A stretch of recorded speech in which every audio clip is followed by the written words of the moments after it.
J'ai pas le temps. J'ai l'impression que c'est devenu ma réponse par défaut quand un pote me propose un truc, et je me suis demandé, est-ce que j'ai vraiment pas le temps? Et depuis quand? Qu'est-ce que j'en fais de mon temps? Je crois que la réponse elle est très simple. J'ai pas le temps depuis que ce truc m'en prend. J'ai pas le temps parce que ma matinée prend un temps fou à démarrer, que mes périodes de travail sont toutes perturbées, ce qui me met en retard sur à peu près tout, et je sacrifie du temps de sommeil pour être avec lui. Quoi que je fasse, il est toujours là. Et il y a une raison pour laquelle j'ai du mal à me séparer de mon téléphone. Il a été conçu ainsi. La marque qui l'a fabriqué et les développeurs des apps que j'utilise ont mis des millions de dollars dans la recherche des phénomènes psychologiques pour construire une expérience irrésistible. Et aujourd'hui, on va la déconstruire. Il y a un réglage au fond de votre téléphone capable de briser tous les efforts de ses créateurs pour vous rendre addict. Il a été trouvé par Tristan Harris, un ancien ingénieur de Google qui connaît par cœur ses stratégies pour renforcer les comportements addictifs. Ce réglage retire une partie de l'expérience de votre smartphone sans lui enlever la moindre fonction pour retrouver l'équilibre parfait entre le confort et l'usage. C'est ce que devrait être la technologie. Un outil confortable dont le confort ne doit jamais cannibaliser l'utilité au risque d'en perdre l'objectif premier. Le confort et l'usage doivent être au même niveau. Il y a une entreprise qui a saisi l'importance de cette harmonie dans l'innovation avec laquelle je travaille depuis des années, c'est Dyson qui sponsorise cette vidéo pour la sortie du Dyson Gen 5 Detect. C'est un bijou de technologie avec une vision claire. Nettoyer votre domicile des poussières et bactéries de manière aussi confortable qu'efficace. Son moteur de 5e génération lui offre l'aspiration la plus puissante du marché, il révèle 2 fois plus de poussière invisible avec sa lumière intégrée, calcule et identifie les particules aspirées pour ajuster la puissance en permanence et vous indiquer quand votre sol est propre. Pour la première fois, il capture même les virus présents dans la poussière grâce à son système de filtration doté d'un filtre HEPA. Et pour les autres surfaces, le manche se détache en un clic pour devenir un aspirateur à main afin de nettoyer en profondeur toute votre maison et vivre dans un environnement plus sain. Je vous garantis qu'avoir 4 ans et demi de développement à portée de main, ça donne envie de passer l'aspirateur. Il y a beaucoup de technologies à l'intérieur du Gen 5 Detect, vous pouvez toutes les consulter sur le lien en description. Merci à Dyson de me faire confiance une nouvelle année. Ce que vous voyez là, c'est une route.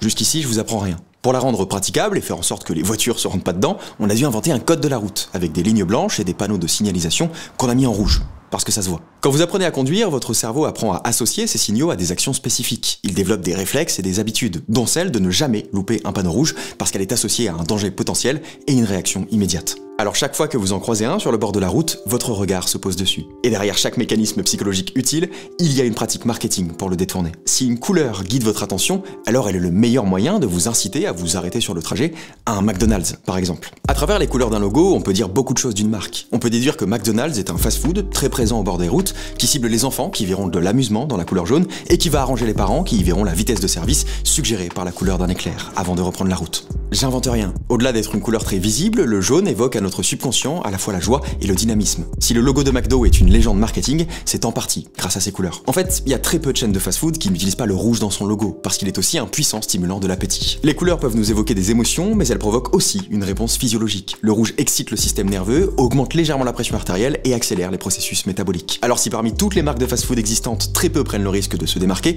c'est parce que ce serait de la folie. Notre cerveau est câblé pour interpréter le monde qui nous entoure à travers les couleurs que nous voyons. Chaque fois que vous avez une expérience avec une couleur, son lien avec une émotion se renforce dans votre subconscient. Et ces déclencheurs émotionnels, on les retrouve partout dans nos téléphones. À travers la couleur, Tinder suggère la passion, Twitter la confiance, Snapchat l'amusement, Instagram la créativité. Et une notification rouge alerte d'une urgence qui n'en est jamais une, mais son simple choix de design peut inciter votre pouce à appuyer dessus avant même que vous n'y pensiez. Parce qu'au regard de cette couleur, votre cerveau a appris à agir dans l'urgence. La couleur a un impact sur nos émotions influencent nos comportements forment des habitudes, et nos habitudes définissent qui nous sommes. En déclenchant le centre de récompense de notre cerveau, la couleur est directement connectée à nos processus de décision. Alors quand je regarde le panel d'applications colorées que m'offre mon iPhone, j'y vois un paquet de bonbons dont le fond ne peut être atteint.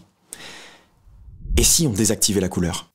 Là, c'est moins sexy. Vous trouvez probablement ça extrême, mais je vous laisse pas le choix. En fait, on utilise une fonction d'accessibilité pour les daltoniens, qui consiste à afficher l'interface en nuances de gris. L'objectif, c'est de perturber tous les stimuli visuels auxquels vous êtes habitués, parce que vos habitudes reposent en partie dessus. Les icônes d'app que vous connaissez par cœur paraissent moins familières sans leur couleur. Les distinguer vous demande un effort, là où il n'y avait que des automatismes. À l'intérieur, c'est pas beaucoup mieux. La vie des gens sur Instagram paraît plus grise, et les notifications moins visibles. Les mécanismes chargés d'activer votre besoin de gratification instantanée et votre quête de validation sociale y parviennent moins, sans la distraction des déclencheurs émotionnels de la couleur. En désactivant celle de votre smartphone, c'est la vie qui en reprend. Je l'utilise depuis quelques temps, et si c'est très perturbant au début, on s'y fait étrangement vite. Et il y a même un moment où ça devient parfaitement sensé en fait. Quand je travaille, le noir et blanc me rappelle que j'ai rien à faire sur mon téléphone, mais si j'ai besoin d'aller chercher une info ou de répondre à un message, je peux le faire. C'est en ça que cette méthode est très loin d'être extrême. Elle vous demande ni de mettre votre smartphone dans un placard, ni de supprimer votre réseau social préféré, ni de respirer profondément à chaque fois que vous voulez y aller. Votre smartphone est toujours là, avec 100% des usages pour lesquels vous l'avez acheté, toujours à un clic de retrouver un usage normal. Ce que j'ai fait, c'est c'est que j'ai associé la nuance de gris à un raccourci. Dans Accessibilité, raccourci accessibilité, filtre de couleur. Quand je clique 3 fois sur le bouton de verrouillage, je switch entre la couleur et le gris. Le problème, c'est que vous le faites au début, vous trouvez ça cool, puis vous n'y pensez plus jamais. Alors je l'ai automatisé pour qu'il s'active à des moments clés. Quand j'active un mode de concentration, une partie de mes notifications est coupée et mon écran passe en gris. Quand j'arrive à mon bureau, avec la localisation, le mode de concentration s'active automatiquement. Et tous les jours à 23h, le mode de concentration s'active jusqu'au lendemain matin. Et je fous un peu la paix à mon téléphone. Je mettrai des liens où je détaillerai tout ce process dans la description. Évidemment, c'est pas une solution miracle. Ça va vous demander de la volonté, de la discipline. Mais des recherches ont démontré que l'utilisation d'un écran gris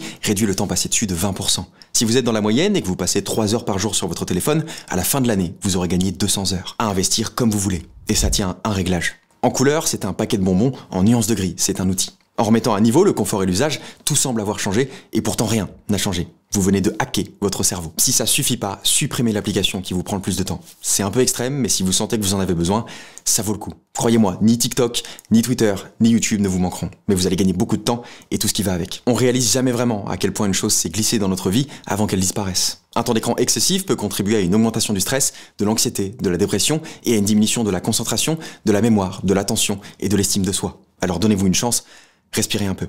Merci à tous, merci à Dyson, c'était Léo Duff.